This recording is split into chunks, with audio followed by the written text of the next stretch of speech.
నమస్తే, మీరు చూస్తున్న దేశం కోసం మన రైతు. అయితే ఈరోజు మనం వచ్చేసి కాట్రపల్లి విలేజ్, రాయపర్తి మండలము, వరంగల్ డిస్ట్రిక్ట్ రావడం జరిగింది. వీడియో చూసే వాళ్ళందరికీ ఒక రిక్వెస్ట్ ఏంటంటే వీడియోను లైక్ చేసే ప్రయత్నం చేయండి. చేసిన తర్వాత మనకి కింద హైప్ అనేటువంటి ఆప్షన్ వస్తుంది, దాన్ని క్లిక్ చేసి మీకు ఏవో కొన్ని పాయింట్స్ ఇచ్చినట్లయితే వీడియో అనేది వేరే వాళ్ళకు, అంటే ఇలాంటి కంటెంట్ వెతికే వాళ్ళకు వీడియో అనేది షేర్ అవుతుంది. ఓకే, ఆ ప్రయత్నం చేస్తారని ఆశిస్తున్నాం. అయితే ఇప్పుడు ఏంటంటే ఈ విధానంలో వాళ్ళు ఏం పంట వేసుకున్నారు, ఈ సీజన్లో ఎలాంటి విత్తనం ఎంచుకున్నారు, ఈ విత్తనానికి కావలసినటువంటి మనకు వాళ్ళు ఇచ్చేటువంటి ఎరువులు కావచ్చు, తర్వాత వచ్చేటువంటి తెగుళ్ళకి వాళ్ళు ఏమేమి స్ప్రే చేస్తుంటారు, పండినటువంటి పంటను ఎక్కడ తీసుకువెళ్తుంటారు, ఇలా పూర్తి వివరాలు వారిని అడిగి తెలుసుకునే ప్రయత్నం చేద్దాం. నమస్తే నరేష్ గారు. సార్ మీ పేరు చెప్పండి. నా పేరు రాయపర్తి మండలం, వరంగల్ డిస్ట్రిక్ట్ అండి. ఓకే, మళ్ళీ ఒకసారి చెప్పండి. మీరు మామూలుగా కూరగాయలు ఎప్పటి నుంచి ఉన్నారు? ఒక 3 సంవత్సరాలు అవుతుందండి. 3 సంవత్సరాలు అవుతుంది. ఈ 3 సంవత్సరాల్లో మీరు ఏమేమి పండిస్తున్నవారు? గతంలో టమాటా కానీ, ఒకసారి వంగ ఇట్లా పెట్టాము. కానీ అన్నిటికంటే బెస్ట్ ఆప్షన్ నాకు బీరా అనిపించిందండి. ఈ బీరా ఎప్పటి నుంచి సాగు చేస్తున్నారు మీరు? బీరా 2 years అవుతుంది. 2 years or 3 years. 2 years. అయితే ఇది బీరా మీరు ఎప్పుడు వేసినా ఇలా నిలువు పందిరిలో వేసుకుంటారా, ఇట్లా నేల మీద వేస్తుంటారా? నేల మీద రాదండి. ఎప్పుడన్నా వేసిరా నేల మీద? మీరు నేల మీద ఎప్పుడు వేస్తే కూడా రాదు. ఓకే, అంటే ఈ నిలువు పందిరి విధానం అనేది మళ్ళీ మీరు ఎక్కడ తెలుసుకున్నారు, ఎట్లా చూసారు? నేను చదువుకున్న రోజుల కాంచి వ్యవసాయం అంటే చాలా ఇష్టం నాకు. ఆ రోజులలో 2005-6 ప్రాంతాలనే ఒకసారి నేల మీద వేసామండి. నేల మీద వేస్తే అంతగా అనిపించలే. తర్వాతకి ట్రాక్టర్ ఇట్లా కొన్నాం, కొని అదొకటి చేసామండి. దాంట్లో కూడా పెద్ద ఫీల్డ్ లా కూడా అనిపించలే. మళ్ళీ ఈ కూరగాయల పంటలకి వచ్చేసాం. ఓకే, సరే. అయితే మనకు ఈ విధానంలో వేసుకునేటప్పుడు కూరగాయలు మనకు ఎక్కువ అయితే పైకి ఎక్కే కూరగాయలే ఉంటాయి. అయితే ఈ వేసే ముందు మీరు ఇక్కడ మల్చింగ్ వేసుకున్నారు. ఈ మల్చింగ్లో ఏమేమి ఎరువులు వేసుకున్నారు? Mulching deep plough cultivation compulsory చేయాలి. బీరకు డీప్ చేస్తేనే మనకు వైరస్ అన్న భూమి లూజ్ కానీ వైరస్ ఉంటే ఎండకు డిస్పోజ్ అయిపోతుంది. మనకు సాయిల్ అనేది లూజ్ అయ్యి వేరు వస్తానే బాగా వృద్ధి చెందుతుంది. దానికి తోడు మేము డిఏపి వేస్తాం, సిఎంఎస్ వేస్తాం, ఎస్ఎస్పి కూడా కలుపుతాం. అంటే మనం నాటుకునే ముందు బెడ్ ప్రిపరేషన్. ఓకే, బెడ్ లో. ఓకే, గొర్రె ఎరువు. ఈ చలికాలం ఏంటంటే మేము గొర్రె ఎరువు పోసామండి. గొర్రె ఎరువు వేయడం వల్ల ఇలా వచ్చింది. గొర్రె ఎరువు వేయడం వల్లనే గ్రోత్ బాగా వచ్చింది ఈసారి. ఓకే, ఎంత ఈ 2 ఎకరాలకు ఎంత ఎరువు వేసింటారు? 4 ట్రాక్టర్లు పోసాము. 4 ట్రాక్టర్లు పడుతుంది. ఓకే, సరే. అంటే మనకి ఎరువు అనేది ఓన్లీ బెడ్లోనే వేసుకురా, మిగతా బెడ్ అంటే బెడ్ మీద పోసి పార్వతం కప్పేసాం. రైట్. ఈ మధ్యలో మనకి ఏం అవసరం లేదు, ఓన్లీ బెడ్ పైన. ఓకే, సరే. మీరు ఎంత దూరం పెట్టుకోరు సాలుకు? 5.5 6 ఫీట్లు అంతే. 5.5 6 ఫీట్లు. ఇట్లా మొక్కకు మధ్యలో ఫీట్నర ఉంటుంది. ఫీట్నర. సరే. దీనికి మీరు ఎంచుకున్నటువంటి సీడ్ ఏంటిది? ఈస్ట్ వెస్ట్ కంపెనీ వాళ్ళది నావి. ఈస్ట్ వెస్ట్ కంపెనీ వాళ్ళది నావి. ఓకే, అంటే మీరు ప్రతి సంవత్సరం ఇదే ఎంచుకుంటారా? గతంలో విఎన్ఆర్ పోయాను, అది కొంచెం పర్లేదు. అంటే కాయ సైజులో కొంచెం అది ఉంది. ఎల్డింగ్ బాగానే ఉంటుంది. కాయ సైజ్ అనేది కొంచెం మార్కెట్లో అంతగా అనిపించలేదు. సరే, ఇది ఎప్పటి నుంచి వేస్తున్నారు? ఈస్ట్ వెస్ట్ 2 years అవుతుంది. 2 years అవుతుంది. సరే. అయితే ఈ బీరా అనేది అన్ని సీజన్లో వేసుకోవచ్చా, లేకపోతే ఏ సీజన్లో వేసుకుంటే మనకు బాగుంటుంది? ఇది అన్ని సీజన్లో వస్తుంది. ఒక ఏప్రిల్ మేల సోయింగ్ చేసుకుంటే, ఏప్రిల్లో రాదండి. సోయింగ్ చేసుకుంటే వైరస్ ఇట్లా ఉంటాయి. కాకపోతే ఏంటంటే అన్ని సీజన్లో పండియచ్చు. ఓకే, అయితే మీరు ఏ నెలలో నాటుకున్నారు? ఇప్పుడు మేము నవంబర్ 23కు నాటినామండి. నవంబర్ 23 నాటుకున్నారు. నవంబర్ 23కు వాళ్ళు గింజలు ఇచ్చే వాళ్ళు కూడా రాదు, మీరు పెట్టకన్నారు. ఓన్లీ మేము పెట్టిదా పోయినసారి పండించా. నేను పెడతా చూపెట్టినా, మొన్న పెట్టినా ఆయన వచ్చిండు, కంపెనీ ఆయన వచ్చిండు. ఆయన చూసి ఇంత బాగా వచ్చింది అంటాడు. ఇది వస్తుంది సార్, ఎందుకు రాదు, చేసే విధానాలు బట్టి ఉంటుంది అని చెప్పిన. ఓకే, సరే. మీకు ఎంత పట్టి ఉంటుంది విత్తనం అవుతుంది 2 ఎకరాలకి? 2 ఎకరాలకు 26 ప్యాకెట్లు పట్టింది. 26 ప్యాకెట్లు పట్టింది. ఓకే, ఒక్కొక్క ప్యాకెట్ అంటే ఎంత బరువు? 50 గ్రాములు ఉంటాయి. 50 గ్రాములు. ఎంత కాస్ట్ ఒక ప్యాకెట్? కాస్ట్ 820 రూపాయలు ఇస్తున్నాను. 820 రూపాయలు ఒక ప్యాకెట్ పడుతుంది. ఇక్కడ డెలివరీ ఇచ్చిందని. ఓకే, సరే.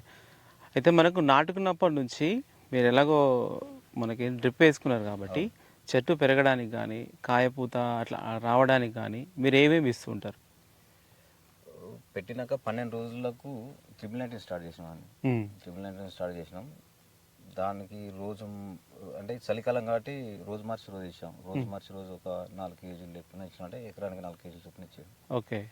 మీ తర్వాతకి 1261 పడతాను ప్రజెంట్. 1261. 1261. ఓకే. అంటే అది ఎన్ని రోజులు ఇచ్చారు అట్లా? 4 days ఒకసారి. అట్లా మామూలుగా 1 month ఇచ్చారా ఎట్లా ఇచ్చారు? అది ఇంకా 1 month కాలండి. ఓకే. అది అయిపోయిన తర్వాత ఇది స్టార్ట్ చేస్తారా? అది అయిపోయింది. 1261 అయిపోయిన తర్వాత ఇది స్టార్ట్ చేస్తాం. ఓకే, సరే.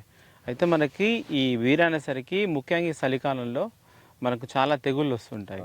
ఈ తెగుళ్ళ నివారణకు మీరు ఎప్పటి నుంచి ప్రయత్నం చేస్తారు?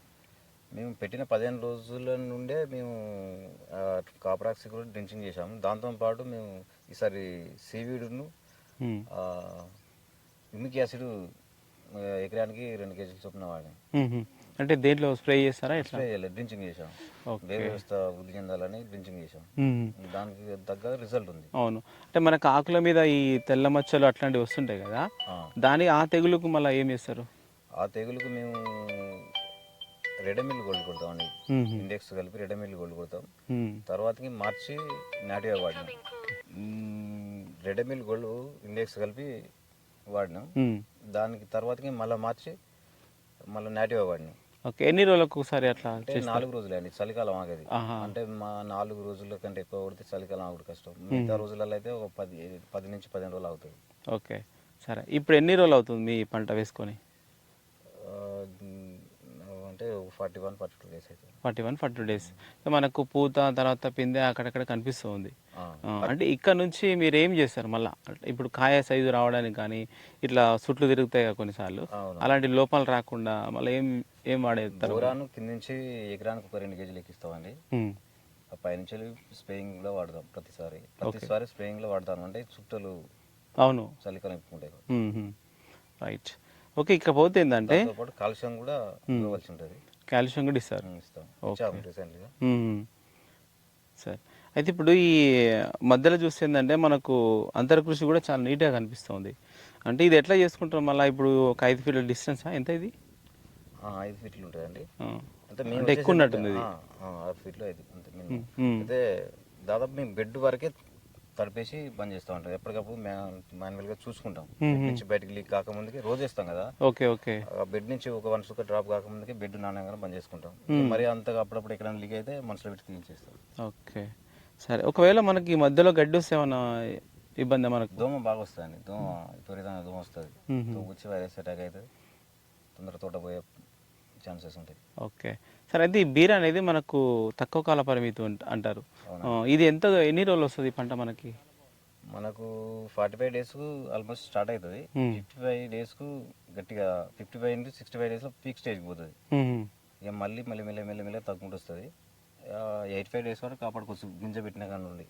అంటే మనకు పంట స్టార్ట్ అయిన నుంచి ఇంకొక 40 రోజులు మనకు క్రాప్ వస్తుంది. 40 రోజులు రావచ్చు. ఓకే. అది మెయింటెనెన్స్ మంచిగా ఉంటుంది. లేకపోతే ఒక 25 days ఎట్లా ఉంటుంది క్రాప్? మనకు ఆల్టర్నేటివ్ ఎన్ని రోజులు ఒకసారి తెంపుకోవచ్చు? ఫస్ట్లో డే బై డే వస్తుంది. ఇంకా కొద్ది రోజుల తర్వాత డే బై డే వస్తుంది. ఓకే, సరే. అయితే మీరు ఆల్రెడీ చాలా సంవత్సరం నుంచి పండిస్తున్నారు కాబట్టి ఈ బీరనే ఎక్కువ వేస్తారు మీరు. ఈ బీరను అంటే మనకి ఇట్లా పండినటువంటి పంట అనేది మీరు ఎక్కడ తీసుకెళ్తుంటారు? వరంగల్ మార్కెట్కి వెళ్తాం. వరంగల్. మీకు దగ్గరలో ఉన్న మార్కెట్లు చెప్పండి మీరు వెళ్ళేటివి. వరంగల్కి వెళ్తాం. లాస్ట్ స్టేజ్లో కాయ సైజు కానీ నాణ్యత కానీ తగ్గినప్పుడు లోకల్ మార్కెట్ వాళ్ళకు లోకల్ సంత వాళ్ళు వచ్చి తీసుకెళ్తారు. అంటే మీరు పోయేది మాత్రం ఓన్లీ వరంగల్కి వెళ్తాం. ఇక్కడ చుట్టుపక్కల ఏముంటాయి మార్కెట్ ప్లేసెస్? సంతలు ఉంటాయి. పాలకుర్తి ఉంది, ఇటు తొర్రూరు ఉంది, రాయపర్తి ఉంది, ఇటు జయపర్గఢ్ ఉంది, అక్కడ తిరుమలగిరి ఉంది. పోతాయి కానీ మనకు వెళ్ళే ఇల్డింగ్ అక్కడికి దాదాపు ఒక టన్ వెళ్తుంది. టన్ గుంజలేదు కదా. లాస్ట్ స్టేజ్లో ఒక కింట 2 కింటాలు వెళ్ళినప్పుడు లోకల్ వాళ్ళకి చేస్తాం. సరే. ఇప్పుడు ఏమైనా స్టార్ట్ అయిందిగా? ఇప్పుడు తెంపలే. 42 అంటే 1 or 2 days స్టార్ట్ అవుతుంది. ఓకే, సరే. అయితే మీరు గత సంవత్సరం అంటే ఈ పంట కంటే ముందు ఇదే ఉండేనా సేమ్? ప్రతిసారి మీరే పెడతాను. ఎందుకంటే ఈజీ ప్రాసెస్ అండి. ఓకే. అంటే ఈజీ ప్రాసెస్ అంటే మెయింటెనెన్స్ హార్డే ఉంటుంది. కాకపోతే ఏంటంటే మనకు లేబర్ ప్రాబ్లం లేకుండా భార్య భర్తలు చేసుకోవచ్చు. ఓకే, సరే, అంటే మీరు ఇద్దరున్నా ఈ పని అయిపోతుంది అన్నట్టు. 2 ఎకరాలు చేయగలుగుతాం ఇద్దరం. ఓకే ఓకే, సరే. ఇప్పుడు మార్కెట్కి మీరు తీసుకెళ్తారు వరంగల్, ఎట్లా ఉన్నది రేట్, ఎట్లా ఉన్నది? ప్రజెంట్ 50 ఉందండి. ప్రజెంట్ అయితే 50 ఉంది. 50 ఉంది. ఓకే, సరే. అంటే ఈ బీర సాగు అనేది ఈ విధానంలో చేసుకుంటే బాగుంటుందా, ఇట్లా నేల మీద వేసుకుంటే బాగుంటుంది అంటారా? ఇట్లా చేసుకుంటేనే ఈల్డింగ్ వెళ్తుంది. నేల మీద అయితే రాలేదండి, రాదు కూడా. ఓకే, అంటే వంకర్లు పోతే మార్కెట్లో పోదు, సరుకుపోదు. ఓకే, చాలే. చూడండి, మనకు నరేష్ గారు అయితే దాదాపు 2 సంవత్సరాల నుంచి మనకు ఈ యొక్క బీర సాగు అనేది కంప్లీట్గా నిలువు పద్ధతి విధానంలోనే చేస్తున్నారు. ఈ విధానం అనేది చాలా ఈజీ అయినటువంటి పద్ధతి అనేది చెప్తున్నారు. ఇంకోటి ఏంటంటే కొంచెం మెయింటెనెన్స్ అనేది చేసుకుంటే సరిపోతుంది. పద్ధతి అయితే బాగుంటుంది, మనకు లేబర్ ఖర్చు అట్లాంటివి కొంచెం తక్కువగా ఉంటాయి.